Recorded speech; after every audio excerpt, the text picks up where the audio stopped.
तर आपल्या viral photo मागे शरद पवारांच्या संघटनेचा हात आहे असा गंभीर आरोप वकील गुणरत्न सदावर्तेंनी केला। हे फोटो खोटे असून AI जनरेटेड आहे असं सदावर्तेंनी म्हटलंय। सदावर्ते यांचे AI जनरेटेड फोटो सोशल मीडियावर व्हायरल झाले होते, यावर ते बोलत होते।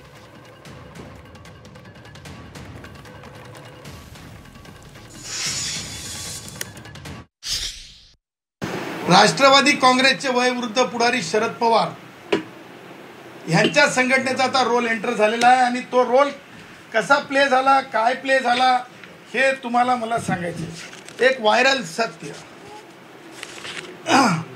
AIचा पूर्ण वापर, लोकांना अशा प्रकारचे व्हिडिओज जे आहेत प्रकाशित करण्यात आले सोशल मीडिया हँडलवर, खास करून तुमच्या चॅनलने सुद्धा ते व्हिडिओज दाखवले। AI बनवलेलं आहे, AI जनरेटेड म्हणून दाखव, AI जनरेटेड म्हणून। हो, तुम्हाला सांगतो डंके के चोट पे, अरे हम डाकू के खानदान से आते हैं, हमरे बाल तक भी बाका कोई नहीं कर सकते हैं, अरे हम कानून के रखवाले हैं, अरे हम बहनों की इज्जत के ऊपर कोई आंख उठाए, आंख दिखावे तो उसको है ना उसकी अपनी जगह दिखाने वालों में से है, ठिकाने लगाने के वालों में से है।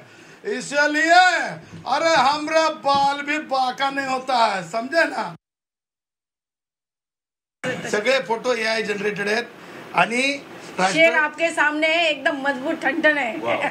अरे देखो, शरद पवार है राष्ट्रवादी काँग्रेसचे वयोवृद्ध पुढारी आहेत आणि त्यांचे जे उरलेले काय बुळबुळ बुळबुळ बुळबुळ बुळबुळ कार्यकर्ते आहेत, किडे म्हणणं बी मॅडम एखादे किडे कामाचे असतात, हे व्हाईट आंटच्या पलीकडच्या काही गोष्टी आहेत। आणि तुम्हाला सांगतो हे लोक ते काय IT सेल किंवा काय ते पदाधिकारी संघटना अध्यक्ष नाव दाखवतात ते वैशाली, पण मी काय सांगायला लागलो, हे सगळे लोक त्यांच्या संघटनेचेच आहेत ना अधिकृत। हो,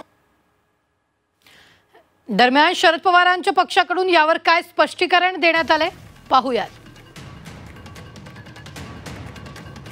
स्वतःला ॲडव्होकेट समजणारा, स्वतःला घटनेचा अभ्यासक समजणारा जो वकील आहे महाराष्ट्रातला, त्याचं नाव चुकून गुणरत्न म्हणले परंतु ते अवगुण रत्न आहेत, त्यांना आणि त्यांच्या लोकांचा वादावादी त्या एसटी महामंडळाच्या त्या बँकेच्या प्रकरणात काय झाली असेल, तिथे खरं तर यांनी जे काही घोटाळे केलेत, एसटी कर्मचाऱ्यांची फसवणूक केली, एसटी कर्मचाऱ्यांना चिथावणी देऊन शरद पवारांच्या विरोधात मागच्या 2 वर्षापूर्वी ज्या पद्धतीने आंदोलन केलं, त्यांची माथी भडकवली, त्या गुणरत्न सदावर्तेचा फोटो शरद पवारांच्या पक्षाला अनेक कामं आहेत। आम्ही शेतकऱ्यांचे प्रश्न घेऊन लढत आहोत, शेतकऱ्यांचे आक्रोश आम्ही लोकांसमोर मांडत आहोत।